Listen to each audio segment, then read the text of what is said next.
नमस्कार, आप देख रहे हैं डेली भारत और मैं हूं आपके साथ गरिमा त्रिपाठी। प्रयागराज महाकुंभ पर मुख्यमंत्री योगी आदित्यनाथ का बयान सामने आया है, जहां उन्होंने कहा है कि सनातन विरोधी झूठ का रिकॉर्ड बना रहे हैं, शरारती तत्व झूठे फैला रहे हैं। महाकुंभ के खिलाफ पहले दिन से साजिश रची जा रही है। सनातन के खिलाफ शरारती तत्वों ने सुपारी दी है। अखिलेश यादव का बयान निंदनीय है। घायलों का इलाज कराया गया है। हादसे में मृतकों के आंकड़े जारी किए गए हैं।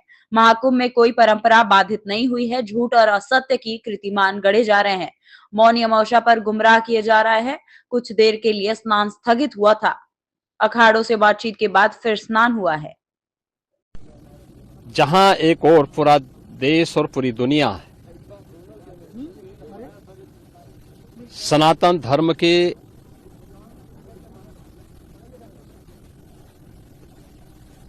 इस सबसे बड़े आयोजन का साक्षी बनकर के गौरव की अनुभूति कर रहा है, प्रफुल्लित है, वहीं दूसरी ओर सनातन धर्म के खिलाफ सुपारी लेकर के षड्यंत्र करने वाले तत्वों के द्वारा लगातार शरारत पे शरारत करते हुए झूठ के और असत्य के नित नए प्रतिमान भी गढ़े जा रहे हैं।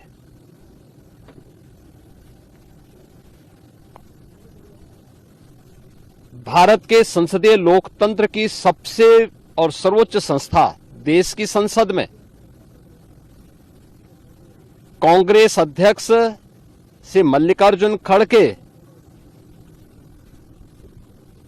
और समाजवादी पार्टी के अध्यक्ष श्री अखिलेश यादव का वक्तव्य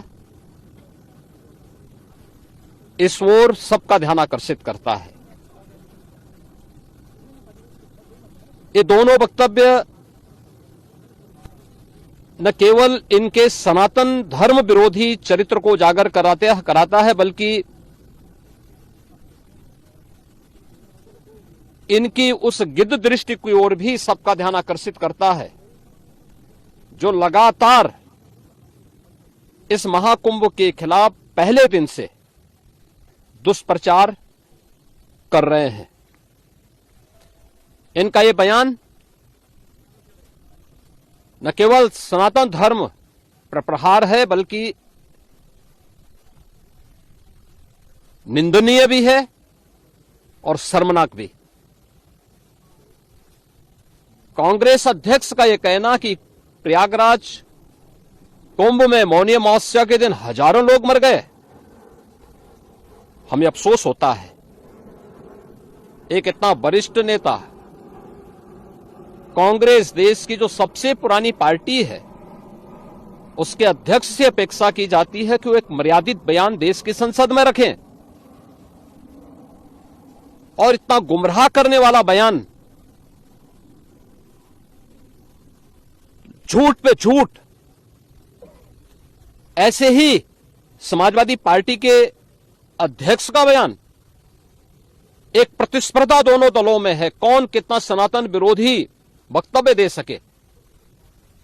ये कहना कि कोई आंकड़े नहीं दिए गए,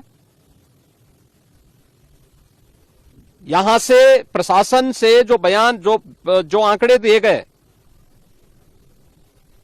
उन आंकड़ों को मैंने भी सबके सामने रखा। घटना दुखद थी, हर व्यक्ति दुखित था, और जितने क्विक रिस्पांस से मेला प्रशासन, पुलिस, एनडीआरएफ, एसडीआरएफ, सिविल डिफेंस, इन सब ने मिलकर के घायलों को हॉस्पिटल पहुंचाने का काम किया, अपने आप में एक मिसाल है। करोड़ों लोग प्रयागराज में उस दिन उपस्थित थे। ये दोनों दल चाहते थे और सनातन धर्म विरोधी चाहते थे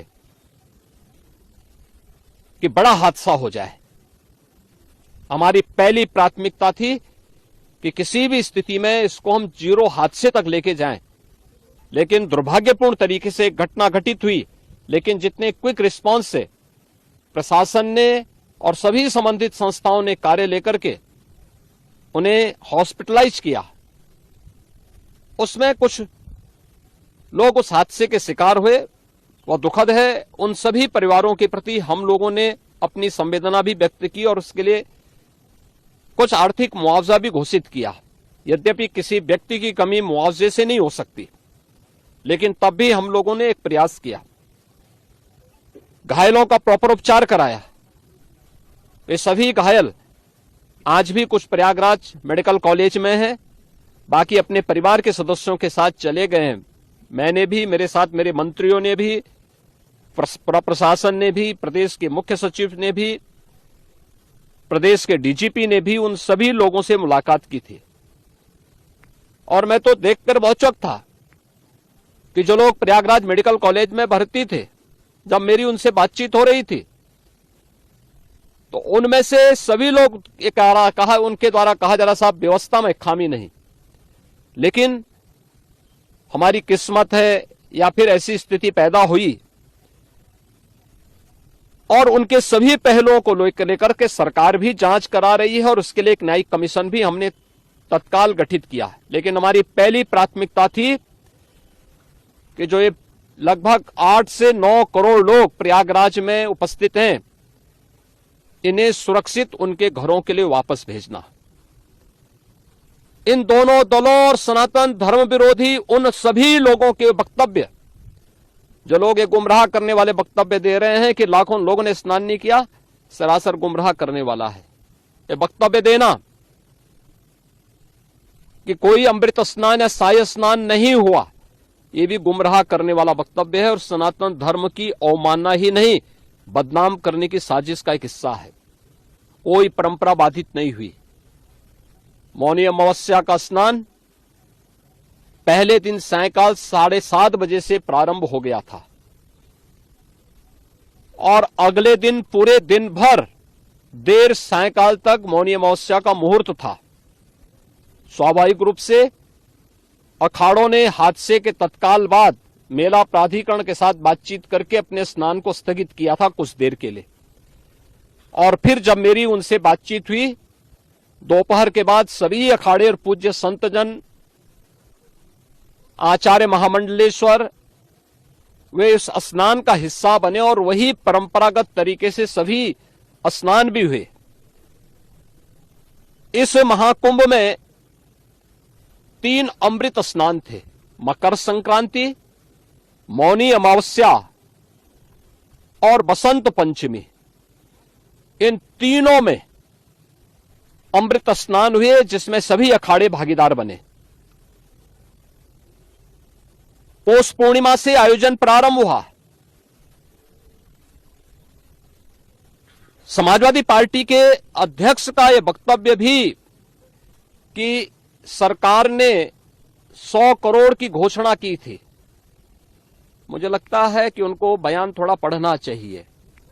ये लोग 12 बजे सो करके उठने वाले लोग हैं।